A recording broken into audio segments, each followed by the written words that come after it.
Hello and welcome in GS vision. मैं हूं अरविंदर सिंह और मेरे साथ हैं विश्नोई सर। आज हम बात करेंगे एसएससी जीडी के पेपर के लिए क्या रणनीति होनी चाहिए। पेपर नवंबर लास्ट और दिसंबर के फर्स्ट वीक में आपका हो रहा है और पेपर के लिए रणनीति क्या होनी चाहिए, कितना समय पढ़ना है। अगर हम 20 अगस्त से पढ़ना शुरू करते हैं तो 20 नवंबर तक हमारे पास 3 महीने हैं, यानी कि हमारे पास प्लान है plan@90, यानी कि 90 डेज में हमें कोर्स कंप्लीट करना है और साथ में ही प्रैक्टिस करनी है। एसएससी जीडी के पिछले 5 साल के पेपर को एनालाइज करने के बाद हम इस निष्कर्ष पे पहुंचते हैं कि क्वेश्चन कहाँ से ज़्यादा आता है, कहाँ से कम आता है। तो जर्नल स्टडी में जितना भी आपका क्वेश्चन आएगा, मैक्सिमम नंबर ऑफ क्वेश्चन इसी पार्ट से आएगा। तो जर्नल स्टडी में ज़्यादा क्वेश्चन कहाँ से आना है, तो चलिए इस पर कर लेते हैं बात। सबसे पहले सबसे ज़्यादा क्वेश्चन इंडियन ज्योग्राफी से आता है। यहाँ पर वर्ल्ड ज्योग्राफी लिखा है, फिजिकल ज्योग्राफी लिखा है। यहाँ से क्वेश्चन आएगा तो एक आएगा, नहीं तो नहीं भी आएगा, क्योंकि वर्ल्ड और फिजिकल ज्योग्राफी से क्वेश्चन आपका बनता है हायर एग्जाम में। जीडी में नहीं बनेगा। जीडी में इंडियन ज्योग्राफी से क्वेश्चन पूछेगा। सिंपल क्वेश्चन, वेस्टर्न घाट की हाईएस्ट पीक क्या है, हिमालय की हाईएस्ट पीक क्या है, हिमालय कैसा पर्वत है, ठीक है जी, भारत की सबसे लंबी नदी कौन सी है। तो इस प्रकार के क्वेश्चन आपके बनने हैं इंडियन ज्योग्राफी से। वर्ल्ड और फिजिकल ज्योग्राफी को हमें नहीं पढ़ना है, सिर्फ इंडियन ज्योग्राफी पे फोकस करना है। वर्ल्ड और फिजिकल्स के 1-2 चैप्टर देखने हैं, जो देखने हैं हम आपको बताएंगे वो कौन से चैप्टर होंगे। इसके बाद दूसरा मेन रोल आता है पॉलिटी का। देखिए, जीडी एग्जाम हो तो ज्योग्राफी और पॉलिटी का रेशियो जो है वो बढ़ता घटता रहता है। कभी ज्योग्राफी ज़्यादा तो पॉलिटी कम, कभी पॉलिटी ज़्यादा तो कभी ज्योग्राफी कम हो जाती है। मतलब इन दोनों का वेटेज अच्छा खासा रहता है और यहाँ पर अच्छा खासा पढ़ के अच्छी खासी प्रैक्टिस भी करनी पड़ेगी। इसके बाद हिस्ट्री के 3 पार्ट होते हैं। एंशिएंट बहुत कम आता है। पिछले 5 साल के पेपर उठा के देखेंगे तो कभी ऐसा हुआ कि एंशिएंट से क्वेश्चन आ गए, नहीं तो एंशिएंट से क्वेश्चन 1 या 2 ऐसे क्वेश्चन आते हैं। मैक्सिमम टू मैक्सिमम 3 क्वेश्चन आ जाएंगे। इसके अलावा मेन रोल जो होगा हिस्ट्री में वो जो है वो मिडवल और मॉडर्न, यानी कि मध्यकालीन इतिहास और आधुनिक इतिहास का होता है। विद्यार्थियों को ज़्यादा फोकस मिडवल हिस्ट्री और मॉडर्न हिस्ट्री में ही करना चाहिए। इसके बाद जो इन्वायरमेंट साइंस वाला पार्ट है, पर्यावरण, उसको हम ज्योग्राफी के साथ ही पढ़ देंगे। इसके बाद बॉटनी, जूलॉजी, इनसे क्वेश्चन आते रहते हैं। 2-2, 4-4, 5-5 क्वेश्चन। इंडियन इकोनॉमी से कभी क्वेश्चन आ जाएगा। इंडियन इकोनॉमी से ज़्यादातर क्वेश्चन कौन सा आता है कि कौन सा राज्य सर्वाधिक गरीब है और भारत का मानव विकास सूचकांक, ह्यूमन डेवलपमेंट इंडेक्स कितना है। मतलब इंडियन इकोनॉमी से क्वेश्चन जो है वो बहुत सिंपल क्वेश्चन आना है, स्ट्रेट क्वेश्चन आना है।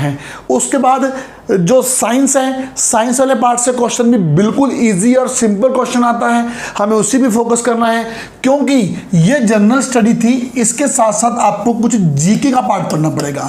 जीके पार्ट मतलब कुछ मिसलिनियस चीज़ें, जैसे कि दुनिया का सबसे ऊंचा पुल कौन सा है, सबसे लंबी नदी कौन सी है, सबसे बिजी नदी कौन सी है, वगैरह वगैरह, इसको हम जीके पार्ट बोलते हैं। इसके साथ ही बड़ा रोल रहेगा यहाँ पर करंट अफेयर का। करंट अफेयर जरूर देखना है। कितना करंट अफेयर पढ़ना है मुझे पता, आप सवाल पूछेंगे। तो करंट अफेयर हमें पढ़ना है जनवरी 2020 से, मिनिमम जनवरी 2020 से हमें करंट अफेयर पढ़ना पड़ेगा। तो 3 महीने का समय है। इन 3 महीने के समय में प्रिपरेशन कैसे करनी है, तो ध्यान रखिए, 1 महीने में जीएस की 1 यूनिट खत्म होगी, यानी कि 2 यूनिट जीएस की पैरेलल चलेंगी। आपकी 2 यूनिट पैरेलल चलेगी तो 3 महीने में 6 यूनिट खत्म होगी। जीएस की 2 यूनिट के अलावा मैथ, रीजनिंग आपकी पैरेलल चलेगी। तब जाके आपका 90 डेज में लेक्चर खत्म, जो सिलेबस खत्म होगा, जिसमें कोई छुट्टी नहीं होगी, डेली वर्क होगा, संडे के दिन करंट अफेयर होगा। अदर डेज आपका जो है वो हम जनरल स्टडी, मैथ, रीजनिंग की बात करेंगे। हमारा टारगेट रहेगा कि जनरल स्टडी और करंट अफेयर में मोर देन 5000 क्वेश्चंस जो हैं वो पेपर से पहले कर लें, क्योंकि इतने कम समय में अगर किसी पेपर को निकालना है तो हमें पॉइंट टू पॉइंट पढ़ना होता है, वर्ड टू वर्ड पढ़ना होता है, और उसके साथ प्रैक्टिस बहुत जरूरी होती है। तो मतलब साफ है कि एसएससी जीडी एग्जाम के लिए डेली पढ़ें, पढ़ेंगे, डेली प्रैक्टिस करेंगे। आपको हमारी मोबाइल एप्लीकेशन पर डेली क्लासेस मिलेंगी। क्लास के नीचे आपको पेपर पीडीएफ भी मिलेगा, ठीक है जी। इसके अलावा क्लास पीडीएफ पेपर भी मिलेगा आपको, डेली उसके आपको सॉल्यूशन मिलेंगे। मैथ रीजनिंग में काम कैसे करना है इस पर डिस्कस करेंगे आपके विष्णु सर। हेलो स्टूडेंट्स, जैसे कि अरविंदर सर ने अभी अभी आपसे डिस्कस किया है जीएस और जीके का सिलेबस कि किस प्रकार से वो नंबर प्राप्त किए जाएंगे, कितने नंबर का है और कब से इसके फॉर्म अप्लाई हो रहे हैं, ये सब चीज़ें आप लोगों के साथ पहले ही डिस्कस हो चुकी है। तो जीएस जीके के सिलेबस के बाद अब हम करने जा रहे हैं हमारे पास मैथमेटिक्स यानी अर्थमेटिक का अंकगणित व रीजनिंग यानी तर्क शक्ति का सिलेबस क्या है और उसकी रणनीति क्या रहेगी और हम इसे कैसे पढ़ेंगे। सबसे पहले देखा जाए तो मैथमेटिक्स जो है इसके अंदर आता है, ये आता है 15 मार्क्स का, 15 नंबर का मैथमेटिक्स है। तो ध्यान रखिए, कई बच्चे क्या होते हैं, मैथ 15 ही नंबर का तो है, बस इतना सोच करके यार इसमें कौन, मुझे तो आता ही नहीं है, इससे अच्छा मैं जीएस कर लूंगा, जीके कर लूंगा और ये मैथ्स नहीं रीजनिंग कर लूंगा। देखिए, जिस प्रकार से दूसरे सब्जेक्ट आपके एग्जाम को क्लियर करने के लिए महत्वपूर्ण है, उसी प्रकार से मैथ भी उतनी ही अधिक भागीदारी रखता है अपने आप में। आप देखिए, अगर दूसरों से अलग होना और सिलेक्शन लेना है तो आपके पास बहुत अच्छी अपॉर्चुनिटी है मैथ को भी पढ़ने की। अगर मैथ पढ़ते हैं आप तो क्या है, 99% बच्चे यही सोच के, ये 15 मार्क्स सोच करके क्या है पीछे हट जाते हैं और बस वो उतने पीछे रहते, सिलेक्शन नहीं। आप इन 15 मार्क्स की तरफ आगे बढ़िए और इनमें से 12 से 13 नंबर लेकर के जाइए और सिलेक्शन पाने वाली जो क्या आसानी से सफलता पाइए। इसमें हम लोग क्या पढ़ेंगे, अंकगणित के अंदर सिंपल इंटरेस्ट चैप्टर है, कंपाउंड इंटरेस्ट चैप्टर है। सिंपल इंटरेस्ट और कंपाउंड इंटरेस्ट जो चैप्टर है, यहां से आजकल दोनों का कंबाइंड क्वेश्चन बनता है। इन दोनों चैप्टर से मिलकर के कंबाइंड क्वेश्चन मिलता है। हम इसके अंदर टाइप पढ़ेंगे, आपको हर चैप्टर के अंदर एडवांस लेवल तक टाइप मिलेंगे।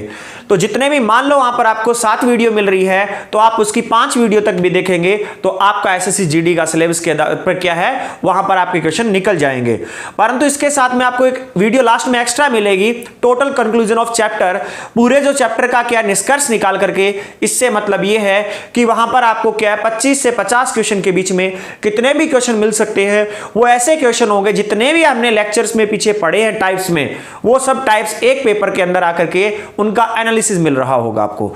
तो उसको लास्ट में अपने पूरे चैप्टर को अपने आप को देखने के लिए, जज करने के लिए उसे जरूर देखें। फिर हम बात करते हैं परसेंटेज, काफी क्या इंटरेस्टिंग चैप्टर है और एसएससी का भी क्या है काफी फेवरेट चैप्टर है।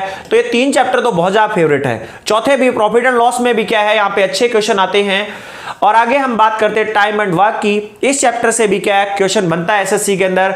पाइप एंड सिस्टम से थोड़ी संभावना कम रहती है। ट्रेन के आज के समय में एसएससी की थोड़ा क्या है, इसकी तरफ रुझान थोड़ा सा कम हो चुका है, पर तो एक समय ऐसा था जो एसएससी ने इसको दबा करके यूज किया था। बोट एंड स्टीम, ये भी इसी प्रकार से ट्रेन की तरह, परंतु हम लोग क्या करेंगे, इन चैप्टर्स को अच्छे से डिटेल में स्टडी करेंगे। यहां अगला चैप्टर हमारे पास सबसे महत्वपूर्ण एसएससी के लिए क्या, पूरे मैथमेटिक्स की रीढ़ की हड्डी जिसे कहा जाता है, नंबर सिस्टम यानी संख्या पद्धति। बहुत ही महत्वपूर्ण चैप्टर है। कई बार पूरे जो क्या टोटल मैथमेटिक्स में अपनी 10 से 15% अपने आप को क्या है वेटेज दे देता है। कहने का मतलब है 100 नंबर में से 20 नंबर तक भी अपने आप को रखने की क्षमता रखता है। आगे हमारे पास प्रॉब्लम ऑन एजेस, आयु पर आधारित समस्याएं, जो एवरेज चैप्टर, पार्टनरशिप साझेदारी, रेशियो एंड प्रपोर्शन, जो कभी एक समय में एसएससी का फेवरेट हुआ करता था, परंतु आज के समय में एसएससी ने मिक्सचर एंड एलिगेशन को अपनी क्या है प्रायिकता दे दी है, प्रथम स्थान देने की, यहां पर यह अपना रुझान दिखाने की कोशिश कर रखा है। और एलसीएम एचसीएफ आज के समय में कहीं नहीं आता है। क्यों? क्योंकि इस चैप्टर को ऑलरेडी, जब हम इतने सारे चैप्टर पढ़ रहे होंगे, इनके अंदर एलसीएम की तो हमारे पास क्या ऑलरेडी सीख चुके होंगे। सिर्फ और सिर्फ फ्रैक्शन बेस्ड एचसीएफ जो होता है आज के समय में, वो क्वेश्चन बनता है वहां से। और मिसलेनियस जो हमारे पास है, इसके अंदर हम क्या पढ़ेंगे, जब क्या होता है एसएससी एक चैप्टर से ज्यादा यानी 2 या 3 चैप्टर को मिलाकर के कंबाइन एक क्वेश्चन दे देता है, तो उन चैप्टर का ज्ञान होना बहुत जरूरी है। तो वो चीजें हम क्या करेंगे, इस मिसलेनियस में पढ़ेंगे। आगे हम बात करते हैं तर्क शक्ति यानी रीजनिंग। ये 25 मार्क्स 25 नंबर की है और एक बहुत बड़ा अपने आप में स्थान रखती है। बच्चे क्या करते हैं, एसएससी को रीजनिंग को बहुत हल्के में ले लेते हैं, परंतु आप एक चीज कीजिए, लास्ट ईयर के सीजीएल के सीपीओ के पेपर निकाल करके देखिए, आपने अगर वहां देखे हैं 25 या 50 क्वेश्चंस आ रखे हैं तो उनमें से आपको 20% क्वेश्चंस ऐसे मिले होंगे जिनको निकालने के लिए हमें क्या करना पड़ा, प्रॉपर तैयारी करनी पड़ती है। हल्का मत समझिए इसको। इसमें हम क्या क्या पढ़ेंगे, calendar chapter, clock, mathematical reasoning, coding decoding, ये एसएससी का फेवरेट रहता है, यहां से अच्छा वेटेज देता है। ब्लड रिलेशन और सिलॉग्स, ये सिलोजिज्म न्याय निगम जो है ये भी एसएससी का काफी अधिक फेवरेट रहता है। यहां से इन 2 चैप्टर से और एक मैथमेटिकल रीजनिंग से क्वेश्चन ये अच्छे देता है, यानी एक क्वेश्चन नहीं 2-2 3-3 क्वेश्चन देता है पर चैप्टर से देखा जाए तो। Direction distance, matrix and logical Venn diagram, matrix से एक क्वेश्चन और एक लॉजिकल वेन डायग्राम से एक क्वेश्चन यहां पर है रहता है एसएससी के पैटर्न में, पुराने समय से ही आता जा रहा है ये 1999 से 1999 से। Cube and cuboid, mirror and water image, इस प्रकार का जो है क्वेश्चन मिल जाता है। पेपर कटिंग एंड फोल्डिंग वाला, पैटर्न कॉम्पिटिशन, फिगर सीरीज और काउंटिंग ऑफ फिगर्स और डाइज और पासा, ये एसएससी के 1 से 2 क्वेश्चन हर एग्जाम के अंदर आपको देखने में नजर आएंगे, जिनमें एक सिंपल लेवल का और एक एडवांस लेवल का। तो कहने का मतलब है हमें रीजनिंग को हल्के में नहीं लेना है, ना ही मैथ को, ना ही जीएस जीके को। तो ये देखिए टीम पहले से डिस्कस कर चुकी है हमारी पूरी की पूरी, जैसे कि आपसे रविंदर सर बात कर चुके हैं कि कैसे कितना पढ़ना है कितने दिन में। तो आप अपना पूरा का पूरा फोकस लगा दीजिए। 20 अगस्त से आपके डेमो क्लासेस स्टार्ट होने वाली है और उसके बाद में क्या है, जिन लोगों को रियल में पेपर निकालना है, 90 डेज की रणनीति बनाई गई है, उस पर पूरा ध्यान दें और उस पर पूरा क्या मेहनत करें। धन्यवाद।